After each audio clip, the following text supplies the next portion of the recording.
नमस्कार दोस्तों, मेरा नाम रहमत बीबी है।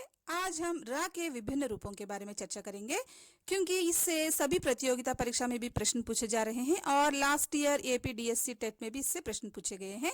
इसलिए आज हम इस पर विस्तार से चर्चा करेंगे। आइए, आज हम हिंदी व्याकरण के अंतर्गत रा के विभिन्न रूपों के बारे में जानकारी हासिल करेंगे। रा के विभिन्न रूप क्या है? ये सामान्य र है, ये रेफ वाली र है, ये पदेन र है। तो हमें अक्सर ये बच्चों में ये डाउट आता है कि ये रूप का प्रयोग करते हैं और ये रूप का प्रयोग करते हैं। तो आज इसके बारे में आपको मैं पूरी जानकारी दूंगी। आइए, रा के विभिन्न रूपों के बारे में जानकारी हासिल करने से पहले हिंदी भाषा में रा की विशेषता क्या है, ये इसके बारे में जानकारी हासिल करेंगे। आइए, रा एक व्यंजन है, तो इसमें हिंदी भाषा में इसका महत्व क्या है और इसकी विशेषता क्या है, जानकारी हासिल करेंगे। आइए, रा एक अल्प प्राण व्यंजन है। प्राण यानी श्वास, हवा, वायु, यानी कि रा के उच्चारण से हमारे मुख से अल्प मात्रा में श्वास वायु निकलती है बाहर, इसलिए इसको अल्प प्राण व्यंजन कहते हैं। तो आगे देखिए, अंतस्थ, वत्स्य और दंतमूल, यानी कि हमारे मुख में जो दांतों के पीछे जो मसूड़े हैं, तो मसूड़ों को जो हमारा जीभ टच करता है तो उसकी मदद से रा का उच्चारण होता है। यानी कि हमारे मुंह के अंदर जो भी ऊपरी दांत है, तो ऊपरी दांतों के पीछे जो गम्स होते हैं, तो उसके मसूड़े कहते हैं हिंदी में उसको हमारा जीभ का अग्र भाग उसको टच करता है। र आप अपने आप में उच्चारण करके देख लीजिए। जो र उच्चारण करते समय आपका जीभ का अग्र भाग है, जो भी निचला भाग है, तो वो आपके मसूड़ों को टच करते हुए बाहर निकलता है। इसको दंत मूल भी कहते हैं। तो इसकी मदद से, जीभ की मदद से इसकी आवाज जो भी उच्चारण बाहर आती है, इसलिए इसको वत्स्य कहते हैं। और आगे देखिए, रा के उच्चारण में हमारा जीभ जो भी है बेलन की तरह एक तरह से लिपट जाता है, तो इसलिए इसको लुंठित ध्वनि भी कहते हैं। तो रा के उच्चारण में हमारा जीभ ऐसे एक तरह से फोल्ड हो जाता है, उसको लुंठित, एक बेलन की तरह एक तरह से लुंठित लिपट जाता है, इसलिए इसको लुंठित ध्वनि भी कहते हैं। तो अभी आप हिंदी भाषा में रा की विशेषता के बारे में आप थोड़ा बहुत जानकारी आप हासिल कर लिए ना। तो आगे देखेंगे हम रेफ क्या है, पदेन क्या है। पहले हम रा का सामान्य रूप देखते हैं। आइए, रा का सामान्य रूप में आपको ज्यादा दिक्कत नहीं होती, क्योंकि राजा में देखिए, रा पूर्ण रूप से यहाँ पर प्रयोग हुआ है। इसमें स्वर सहित रा, मतलब रा यानी आप देख सकते हैं यहाँ पर रा प्लस आ है ना।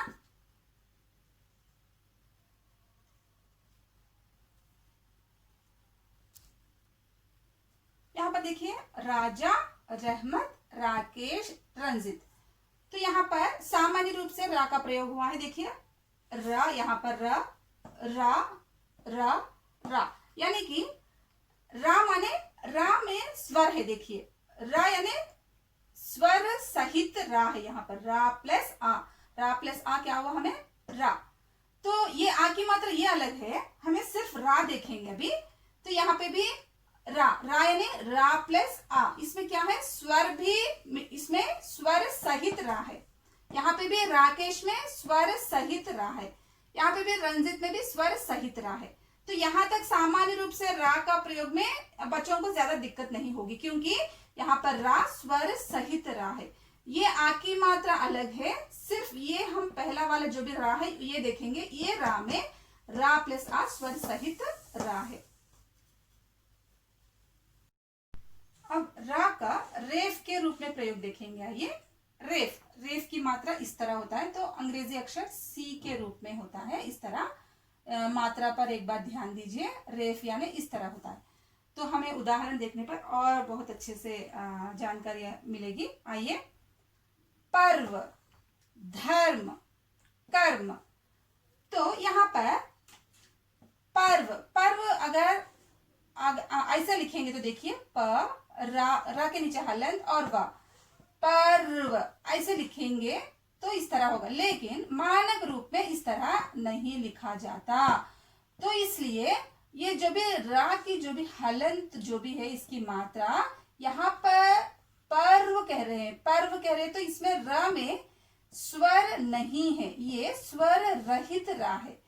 तो इस तरह स्वर रहित रा का रूप यहाँ पर अगले व्यंजन के ऊपर रेफ की तरह लग जाता है।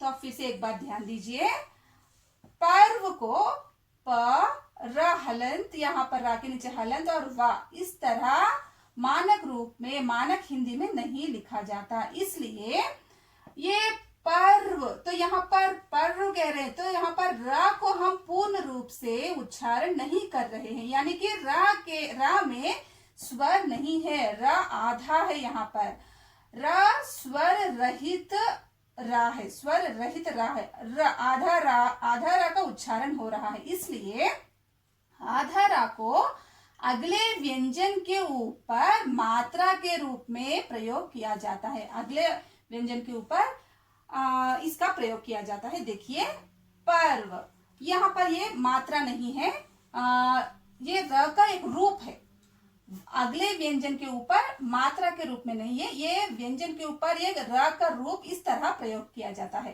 तो पर्व, तो देखिए प वा के ऊपर रा का रूप जो भी है इस तरह प्रयोग हुआ है। आगे देखिए धर्म, धर्म पे भी र के नीचे हलंत और मा, तो यहाँ पर भी र स्वर रहित रा है, इसमें आधा रा का प्रयोग हुआ है, आधा रा में जो इसमें धर्म धर्म बोल रहे, तो हम र में आ नहीं है, आधा रा है, तो आधा रा ये र का रूप है, अगले व्यंजन के ऊपर रा का रूप प्रयोग होता है। तो यहाँ पर देखिए धर्म, तो माँ पर रा का रूप रेफ के रूप में प्रयोग किया जा रहा है, ये मात्रा नहीं है, ये र की मात्रा नहीं है, र का रेफ का रूप है, आप इस पर ध्यान दीजिए, ये मात्रा नहीं है, ये र का एक रेफ का रूप है। आगे देखिए कर्म, कर्म पे भी क र म, कर्म, तो रा में हलंत है, ये मानक रूप में, मानक हिंदी में इसका प्रयोग नहीं किया जाता, तो इसलिए ये स्वर रहित रा को रा पूर्ण रूप से उच्चारण नहीं हो रहा, आधा रा कर्म, आधा रा को स्वर रहित रा को अगले व्यंजन के ऊपर रा के रेफ के रूप में, र के रूप में जो भी रेफ के रूप में प्रयोग किया जाता है, तो इसको देखिए कर्म इस तरह प्रयोग करते हैं।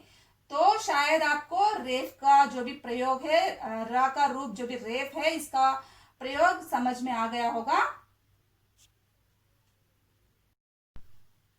आगे देखिए रा का पदेन रूप, पदेन रूप में इस तरह प्रयोग होता है, तिरछी रेखा के रूप में, ये पदेन रूप में दो रूप मिलते हैं हमें, ये इस तरह का एक तिरछी रेखा है, ये अंग्रेजी वी का शेप है, जो उल्टा वी का शेप है, तो पदेन में ये दो रूपों का प्रयोग करते हैं, तो ये रूप का प्रयोग करते हैं और ये रूप का प्रयोग करते हैं, इसकी जानकारी हम अब हासिल करेंगे।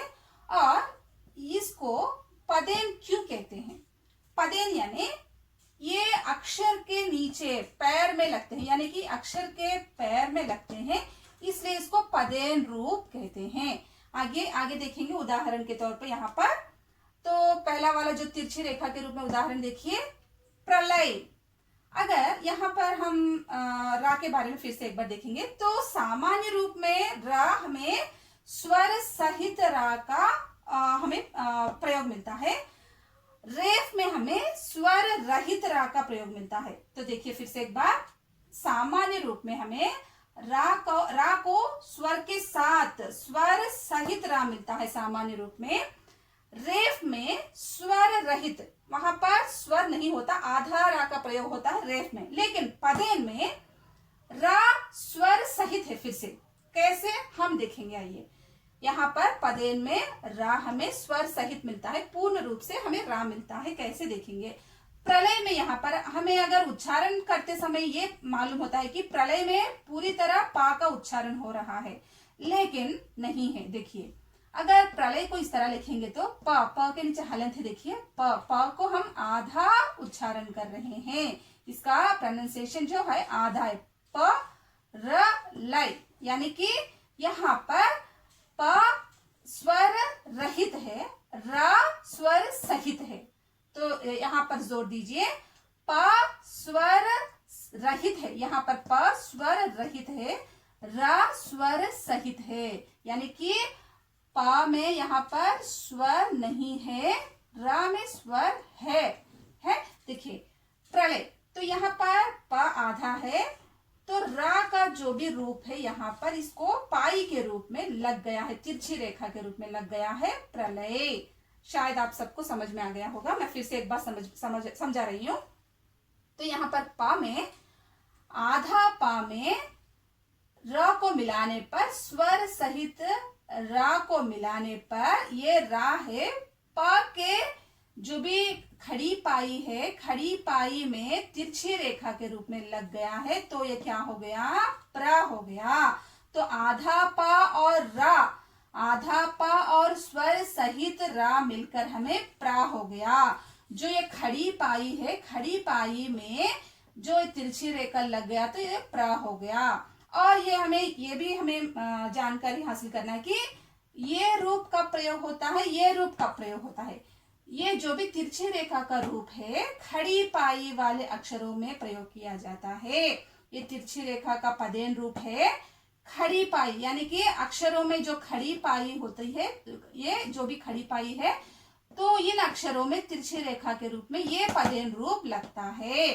और छोटी पाई के अक्षरों में और गोलाकार अक्षरों में, देखिए यहाँ पर छोटी पाई है, यहाँ पर भी छोटी पाई है। छोटी पाई और गोलाकार दो भी आते हैं इसमें, छोटी पाई और गोलाकार जो भी है, ये अक्षरों में हमें ये जो भी उल्टी वी, जो अंग्रेजी का उल्टी वी है ना, इसका रूप यहाँ पर प्रयोग होता है। हाँ, तो पहले हम ये कंप्लीट करेंगे। वक्र, तो वक्र में भी देखिए व का आधा है, का के नीचे हलंत है, देखिए का आधा है और रा पूर्ण रूप से है, यानी कि व का में यहाँ पर स्वर नहीं है, आधा का उच्चारण हो रहा है, और रा में स्वर है, यहाँ पर र स्वर सहित रा है। आधा का, यहाँ पर का में स्वर नहीं है, रा में स्वर है, यहाँ पर र का प्रयोग स्वर सहित हो रहा है। तो ये का में रा का रूप पदेन के रूप में, उसके खड़ी पाई में तिरछी रेखा के रूप में प्रयोग हुआ, तो इसका रूप वक्र ऐसा हो गया। ये जो भी ये है मैं उदाहरण के लिए बताई, लेकिन ये मानक हिंदी में इस तरह का प्रयोग नहीं होगा, इसलिए इसको हम इस तरह, इसके खड़ी पाई में तिरछी रेखा लगा के प्रा, और इसके का में खड़ी पाई को तिरछी रेखा लगाकर वक्र का ऐसे इस तरह हम लोग प्रयोग करते हैं।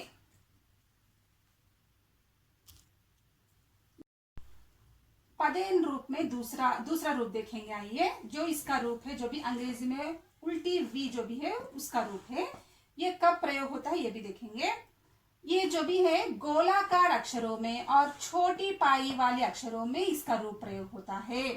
जो खड़ी पाई वाले रूप में इसका प्रयोग होता है, और छोटी पाई और गोलाकार अक्षरों में इसका वी का रूप प्रयोग होता है।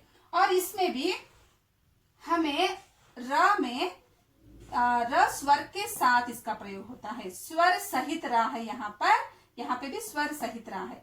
ये जो भी व्यंजन है, ट्रक में जो भी ट है, इसका रूप देखिए आधा ट के नीचे हलंत है, ये आधा ट है, र का ट्रक। तो इसको ट में यहाँ पर स्वर नहीं है, ये हलंत है, ये आधा ट का है, यहाँ पर आधा ट का उच्चारण हो रहा है, लेकिन हमें दिख रहा है कि ट में स्वर है, लेकिन वो स्वर तो र का है। यहाँ पर आधा टा है, ये रा में स्वर है, हमें र, ट्रक, आधा टा और र और का, तो ये स्वर जो भी है र का स्वर है, तो आधा टा का प्रयोग, ये रा का जो भी रूप है, ये इसका रूप यहाँ पर ये उल्टी वी के रूप में इसका प्रयोग र के रूप में हुआ है, तो ये रा आकर यहाँ पर नीचे लग गया है, तो ये हो गया ट्रक। शायद आपको समझ में आ गया होगा। फिर नीचे दूसरा उदाहरण भी आपको समझाऊंगी। आइए, ड्रामा, तो ड्रामा में आधा ड, रा आ की मात्रा, फिर मा आ की मात्रा। तो यहाँ पर देखिए ड्रामा में भी ये ड में स्वर नहीं है, ये आधा डा है, और रा में स्वर है, तो र का जो भी स्वर है इसमें मिलकर ड और र दो भी इसका स्वर जो भी है यहाँ पर मिलकर ये ड्रामा इसका प्रयोग हुआ है, और ये भी रा की मात्रा है जो भी यहाँ पर उल्टी वी के रूप में यहाँ पर प्रयोग हुआ है। तो ये हो गया ड्रामा। शायद आपको ये जो भी रेफ और पदेन रूप का जो भी उदाहरण के तौर पर ये सब कुछ समझ में आ गया होगा। शायद आपको कुछ भी डाउट है तो आप मुझे कमेंट के रूप में नीचे पूछ सकते हैं, मैं उसका भी जो भी डाउट्स है उसका भी एक्सप्लेनेशन दूंगी। अगर आप लोगों को मेरा वीडियो पसंद आए तो आप लाइक कीजिए, शेयर कीजिए, सब्सक्राइब कीजिए। धन्यवाद।